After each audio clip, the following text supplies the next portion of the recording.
제 친구들도 다른 나라에 많이 나가서 살고 있는데 자기가 살고 있는 나라가 다들 비싸고 힘들다고 얘기를 해요.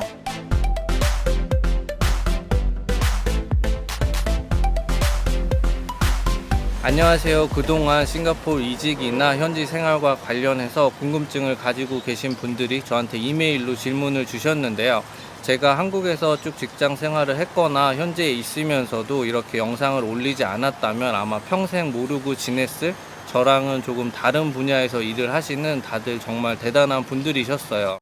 비록 이메일이긴 하지만 새로운 분들을 알게 되고 이분들을 통해서 저도 좋은 자극을 많이 받고 있는데요. 그리고 이런 인연이 언제 어떻게 이어질지도 모르는 거니까 감사하게 생각하고 행운이라고 생각하고 있는데요. 이메일을 받다 보니까 몇몇 분들이 공통적으로 갖고 계시는 고민이나 궁금증이 있더라고요. 그래서 중복된 내용들은 FAQ 형식으로 정리를 해보면 어떨까 싶어서 앞으로 몇 가지 주제에 대해서 영상을 쭉 올려볼까 하는데요. 가장 많은 질문을 주신 건 아무래도 연봉과 관련된 경제적인 부분인데요. 싱가포르로 이직을 하면서 연봉이 어느 정도 오르기는 하지만 물가가 워낙 비싸다는 이야기가 들리기도 하고, 연봉이 오른 것만 보고 이직을 하는 게 맞는 건지, 아니면 현지에 오셔서도 생활이 어느 정도 가능하거나 아니면 저축이 어느 정도 가능할지, 이런 부분을 궁금해 하신 분들이 계셨고요.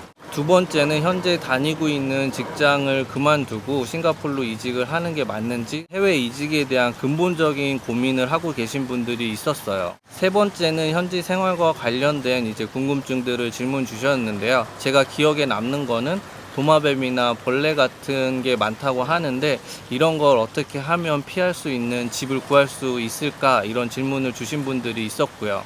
그 외 다양한 질문에 제가 명확한 해결책이나 대답을 드리진 못했지만 그래도 제가 경험했거나 생각하고 있는 부분들을 이메일을 통해서 전달을 해드렸는데요. 오늘은 첫 번째로 연봉이나 보너스 관련된 경제적인 부분에 대해서 말씀을 드려보려고 해요. 저도 여기에 오기 전에 이 점이 궁금해서 블로그나 교민 사이트 같은 데서 질문도 올려보고 답변을 듣고 좌절도 많이 했었는데요. 그때 당시 경제적인 부분에 있어서 정말 냉정하게 말씀을 해주시는 분들도 있었고 부정적인 면을 조금 더 말씀을 많이 해주시는 분들이 있었어요. 그리고 저도 영상을 올리면서 연봉 1억 오르는 생활비가 빠듯하다는 내용의 영상을 올린 적도 있었고요. 사실 제가 이 영상을 올렸을 때는 유튜브를 해야겠다 마음을 먹고 해외 생활을 하는 다른 분들 영상을 참고했었는데요. 그분들 영상을 보다 보니까 아무래도 이런 경제적인 부분에 대한 이야기를 하는 게 조금 더 관심도 있고 먹히겠구나, 이런 생각이 들어서 저도 큰 고민이나 생각을 하지 않고 올렸던 영상이에요. 그래서 제가 힘들다, 빠듯하다, 조금 부정적인 면에 대해서 이야기한 영상이었는데요. 아무래도 몇몇 분께서 제 이 영상을 보고 걱정스러운 마음에 질문을 다시 한번 주신 것 같아요. 그 이후에 제가 꼭 싱가포르에 사는 게 빠듯하고 힘든 것만은 아니고 제가 왜 싱가포르에 살고 있는지, 이런 긍정적인 면에 대해서도 말씀을 드렸는데요. 아무래도 기존의 영상보다는 많은 분들이 봐주시지는 않았던 것 같아요. 그래서 다시 한번 현지 생활이 그렇게 빠듯하고 힘든 것만은 아니라는 얘기를 해드리고 싶어서 오늘 첫 번째 FAQ 주제로 잡아봤고요. 제가 이분들께 답장을 드렸던 내용을 말씀드리면, 사실 얼마를 벌면 충분하고 얼마를 벌면 빠듯해요 라고 이렇게 절대적인 수치를 말씀드리는 건 정말 어려운 것 같아요. 이직을 계획하고 계신 분들의 산업군이나 직업도 너무 다르고 싱글인지 가족들과 함께하는 이주인지에 따라서도 정말 천차만별의 결과나 답변이 나올 것 같고요. 게다가 가족이라도 자녀가 몇 명인지, 자녀의 나이가 어떤지에 따라서 지출도 정말 많이 달라질 수가 있어요. 그래서 지출이나 저축 기준, 생활에 있어서의 우선순위도 다르기 때문에 제가 이분들에게 답변을 드릴 때는 정말 신중하고 조심해야겠다는 이런 생각을 많이 했고요. 예를 들어서 한국에서도 마찬가지지만 연봉 1억을 받게 돼도 어떤 사람들은 충분하게 풍족하게 생활을 할 수가 있는 반면에 또 어떤 사람들은 이것도 부족하다고 말을 할 수가 있는 거잖아요. 이건 싱가포르도 마찬가지라고 저는 생각을 하는데요. 10만 불, 15만 불을 받아도 어떤 분들한테는 부족하다고 느껴질 수도 있고 어떤 분들한테는 충분하다고 느껴질 수도 있다고 생각을 해요. 어떤 주거 환경이나 자녀들에게 어떤 교육을 시키고 사는 게 맞다 틀리다 이렇게 말할 수도 없을 것 같고, 그냥 각 가정이나 각 개인마다 우선순위나 환경에 따라서 나오는 차이라고 생각을 해요. 제 경우를 말씀드려보면, 저 같은 경우는 제 욕심하고 해외 생활에 대한 기대 때문에 현지 생활이 빠듯하다, 살기 힘들다 이렇게 이야기를 하는 것 같아요. 물론 저랑 다른 경험을 하시고 다른 생각을 하고 계신 분들도 계실 테고요. 그분들 생각도 물론 맞다고 생각을 해요. 싱가포르란 나라에 다 같이 산다고 모든 사람이 똑같은 생각과 경험을 하는 건 아니니까요. 저 같은 경우도 싱가포르에 이직을 하면서 연봉이 어느 정도 올라서 오게 됐고요.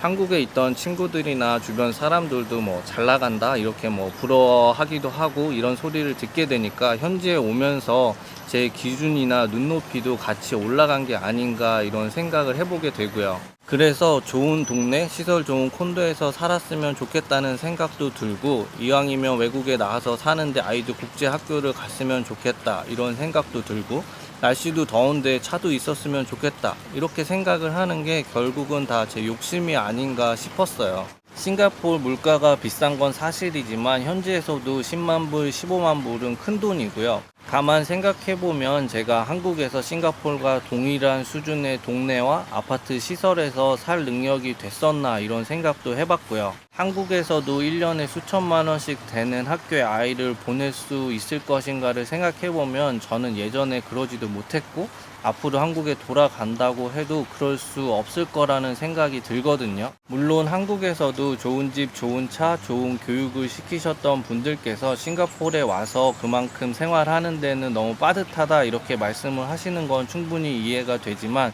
저 같은 경우는 제 능력에 비해서 분명 욕심을 내고 있다고 생각을 하거든요. 저는 가족들이 현지 생활에 잘 적응을 하고 불만 없이 지냈으면 좋겠다라는 생각에서 영주권을 따기 전에도 그랬지만 조금 저축보다는 지출에 무게를 조금 더 두고 지내고 있거든요. 하지만 저랑 반대로 싱가포르에 체류하는 동안 저축이나 경제적인 부분이 우선순위라고 생각하시는 분들은 렌트비나 교육비, 기타 부분에 있어서 연봉 1억도 빠듯하다고 흔히들 얘기를 하지만 충분히 아낄 여력이 있다고 생각을 하거든요. 그리고 한 가지 더 말씀을 드려보면, 동남아 다른 나라에 살고 있는 제 친구들이 흔히 하는 이야기가 로컬처럼 지내면 줄일 수 있는데 그렇게 못 지내니까 생활비가 많이 든다 이런 얘기를 정말 많이 해요. 그런데 저도 첫 2년은 HDB 아파트에서 살아봤고 지금도 종종 직장 동료들하고 호커센터에서 로컬 음식도 먹기도 하는데요. 싱가포르이 다른 나라처럼 외국인들이 로컬 기준에 맞춰서 살 수 없다고 생각할 인프라나 생활 여건, 교육 환경이 아니거든요.